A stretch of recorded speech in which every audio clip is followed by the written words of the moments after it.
नमस्कार दोस्तों, मैं आपका छोटा भाई साहिल स्वागत करता हूं आपका अपने YouTube चैनल भक्तावल फैक्ट में। आज हम बात करेंगे बाबा काले देव के बारे में। ठीक है, मैं नहीं जानता मुझे संपूर्ण जानकारी है या नहीं, बस जो भी मैंने अपने गुरुजनों से सीखा वो आपके संग शेयर करता हूं। तो बाबा काले देव बताए जाते हैं कि माता सिरियल और गोगा जी महाराज के ही बेटे हैं। ठीक है, ये मान्यता है, ये लोग कहते हैं। तो ऐसा था कि माता सिरियल को स्वप्न आता है। पहले एक चीज़ क्लियर कर देता हूँ कि गोगा जी महाराज और माता सिरियल सिर्फ एक बार ही संग रहे थे, साथ रहे थे। उसके बाद वो अपने दोनों भाइयों का जब वध करके आते हैं तो उनकी माता उनका आदेश निकाला कर देती है। उसके बाद बाबा जी नहीं मिल पाते, रात को ही चुपके चुपके मिला करते थे। तो माता सिरियल अपने कक्ष में सो रही होती है और माता सिरियल को स्वप्न आता है कि उनके गर्भ में एक अंश है, एक बच्चा है और वो बच्चा जीवित है।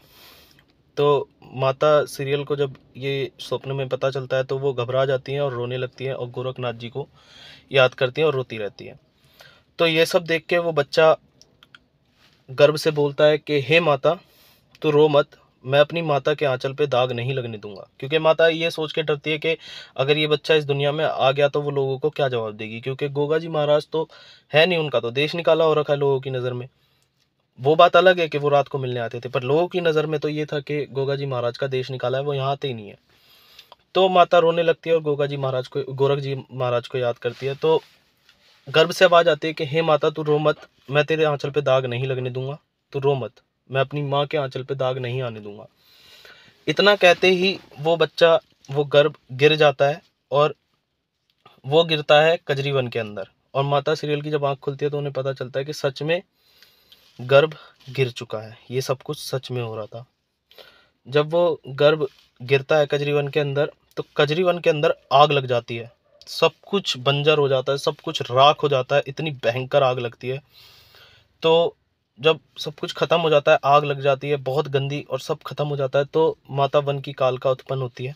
और माता वन की कालका काले देव महाराज को समझाती है कि इस तरीके से तो तेरी कोई मान्यता होगी नहीं, तुझे कोई पूजेगा नहीं, तू एक काम कर, तू पूरब देश की तरफ जा। तो काला देव महाराज कहते हैं कि मैं तेरी क्यों मानूं, तू कौन, तो कौन है? तो वो बताती है कि मैं तेरी माता हूँ। और काले देव महाराज माता वन की कालका को ही अपनी माँ मानते हैं। ठीक है, पहली चीज़। दूसरी चीज़, माता के आदेश पे बाबा काले देव महाराज पूरब देश में जाते हैं और पूरब देश में जब वो जाते हैं तो उन्हें रोका जाता है।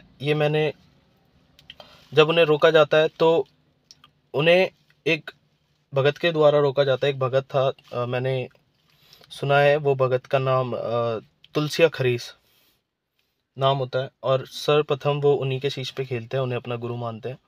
ठीक है, उनके द्वारा रोका जाता है और उन्हीं के द्वारा उनका एक छोटा सा मंदिर उत्पन्न किया जाता है, बनाया जाता है, जो खादराबाद के अंदर ही है। ठीक है, बाबा काले देव महाराज को वहाँ रोका जाता है और बाबा काले देव महाराज वहाँ रुकते हैं और सबका भला करते हैं। ठीक है, सर्वप्रथम वो तुलसिया खरीस बाबा के सर पे ही खेले थे। दूसरी चीज़, बाबा काले देव महाराज की ही ये एक सच में ऐसा देव है, इसकी जात बात नहीं लगती। बाबा काले देव महाराज का स्थान कजरी वन में है रियल। ये तो खादराबाद में भक्तों द्वारा बनाया गया है, पर जो रियल स्थान है वो कजरी वन के अंदर ही है। और बाबा काले देव महाराज की कोई जात बात नहीं लगती है। ठीक है, और बाबा काले देव महाराज को गंगावासी देव कहा जाता है, इसीलिए इनकी हर पूर्णमासी को पूजा की जाती है। इनके भगत गंगा जी नहाने भी जाते हैं पूर्णमासी वाले दिन। तो बाबा काले देव महाराज बहुत बड़ी शक्ति है। ठीक है, ये अगर बिगड़ जाए तो किसी की नहीं मानता, ये सिर्फ दो शक्तियों की आन मानता है, गंगा माई की और वन की कालका की। तो ये था इतिहास बाबा काले देव महाराज का। अगर अच्छा लगा हो तो प्लीज़ चैनल को सब्सक्राइब करना, सपोर्ट करो यार, बहुत ज़्यादा सपोर्ट की ज़रूरत है। आप लोग वीडियो देख रहे हो पर सब्सक्राइब नहीं कर रहे हो, चैनल को सब्सक्राइब करो, कमेंट करो अगर मैं कुछ गलत बोलता हूँ तो। और थैंक यू सो मच, आगे मिलते रहेंगे ऐसी अच्छी अच्छी कहानियों में। Thank you.